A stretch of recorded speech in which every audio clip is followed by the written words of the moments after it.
say as long as I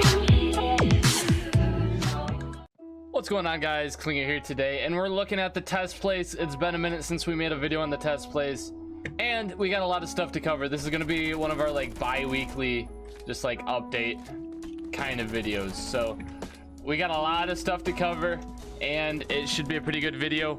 I hope you guys enjoy. And also, guys, if you are new to the channel, please be sure to hit that sub button. We're small, trying to grow, so I'd really appreciate it. We make Phantom Forces on the daily and upload them on the daily. So if you like Phantom Forces and you want to see a lot of Phantom Forces content, hit that sub button, leave a like, comment, all that stuff. I'd really appreciate it. But anyways, let's get into this.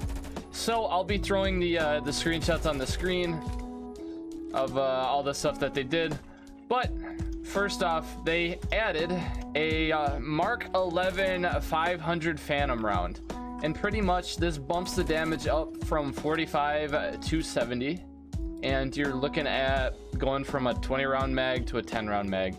So it kind of makes it more of a sniper versus a DMR. I don't know what the fire rate is. I probably should check it out, but it's, yeah, it's, I don't know. If you want more of a sniper, I'd maybe try that out. It could be good, could be kind of cool, but honestly, the normal Mark 11's usually fine. But if you want to give it a try, go for that.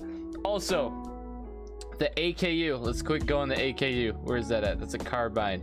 AKU 12, this is a terrible camo. There's a 9mm conversion.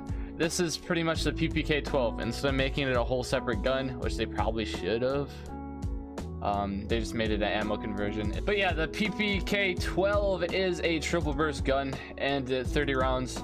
I used it a little bit. It's nothing super good, but it's unique to have.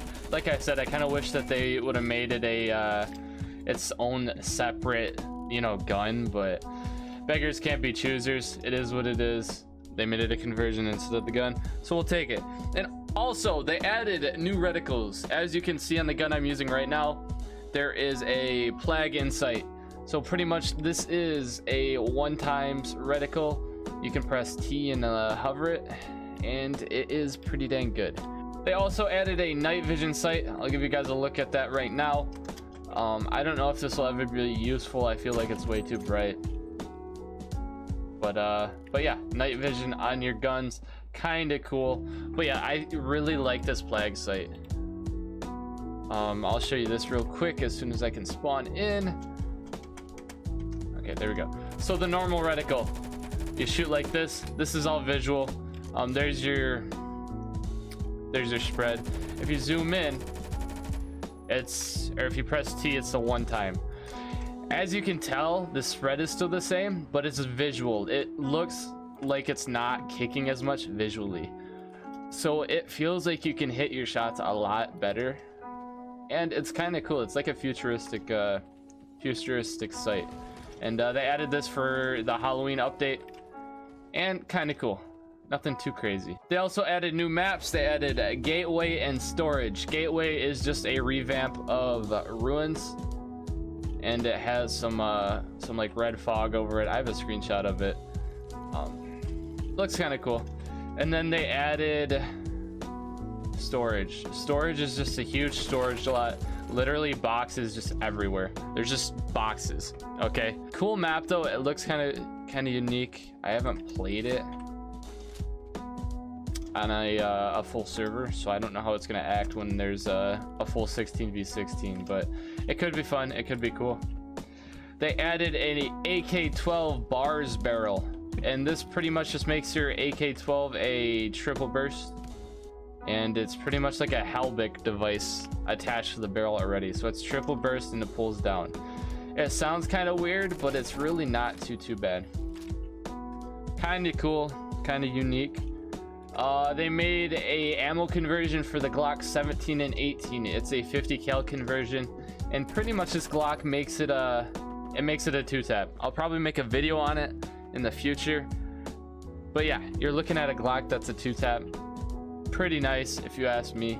You lower the mag count to 10 from like 18 or 17 or whatever it was, so you lose, we'll say, about half the mag size for a gun that can 2-tap versus like 4-tap. So kind of cool. I'll take it. I think it's a good conversion.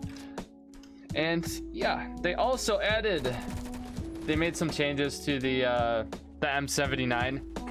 They made a ton of balancing changes to this gun. But the biggest thing is, I'm gonna say the exotic slugs. Pretty much you shoot 2 slugs out of 1. So you're looking at a slug that can shoot 2 shots. Close range, obviously there's not gonna be as big of a spread, but longer ranges, your bullets are gonna kind of drift apart, or your slugs are gonna kind of drift apart. Kind of cool. It makes it kind of like a mini SFG close range. But like at that point, I don't know why you wouldn't just use the SFG. But M79 kind of cool. I'm super glad it's not a grenade launcher. But yeah, there you go. They added for the Scar L, the Scar Hammer, and the Scar PDW, they added 9mm conversions. I might make a video on that as well in the future. But yeah, you're looking at a 50 round mag of 9mm. It pretty much has lower ranges and better stats. Kind of cool. Like I said, I'll probably review it more in the future, but just want to get that out there. They added, as you can see what I'm using, we're using the Krinkov. They added a 9mm conversion, and yeah, with the fast Krinkov reload and the 9mm, this is a very, very nice setup. I'm excited for this to get released. It's still the 30 round mag, and it still has it's like a 2.1 second reload, but it has better damage and less range, obviously because of the SMG. But I enjoy this this conversion, so I'm excited for it. Also, we're gonna be making a video on this as well, but the WA2K, it got a pretty nice buff. The Win Mag rounds, it got buffed damage wise. It went from 72 to 80. Has faster velocity, and yeah, a bunch of other stats here and there you'll see on screen. But yeah, this is a pretty major buff. This is gonna help out a lot for the WA2K, and honestly, you might see a lot more people use it. I think this is a cool setup that they have going on. It'll make the Win Mag actually like worth something to buy. I'll probably buy it when it comes out. But yeah, that buff on damage is very nice to have, and yeah, there's not as much downsides to it. And lastly, there's probably more, but last we're gonna cover for today, there's a lot of small balancing changes here and there, but the last thing we're gonna cover today, it's going to be the M45. It's getting a little bit of a nerf, and pretty much Mar was stating that yeah, you really can't get a 2-tap for the most part on that thing anymore. It's going to be conditionally maybe able to get a 2-tap, but just based on its own, not going to be able to. So it's going to be drawn back on power and range and all that stuff a little bit, just because it kind of seemed a lot like the 1911, and yeah, they toned it down because they want I guess they want the 1911 to kind of take its place for being the 2-tap gun. So yeah, there you have it. That's probably the biggest thing that they added on the test plays most recently, and those are probably the only things we're going to talk about. A lot of them are cool. The conversions are cool. Like I said, we're going to probably be covering them in the future. I'm kind of behind on videos, if we're being honest, but we'll get there. So yeah, there you have it. Thank you guys so much for watching. Sorry I didn't go in too much detail. We're doing this live. I have a little sheet of paper I tried to write down, and yeah, kind of cool. So anyways, I'm out of here, guys. Thank you for watching. If you're new, hit that sub, hit that like, comment, all that good stuff. We stream on Twitch, and we have a Discord server. Link to both of those will be in the description if you want to check those out. But yeah, I'm out of here. I hope you guys have a fantastic day. I'll talk to you guys later, okay? Peace. When you say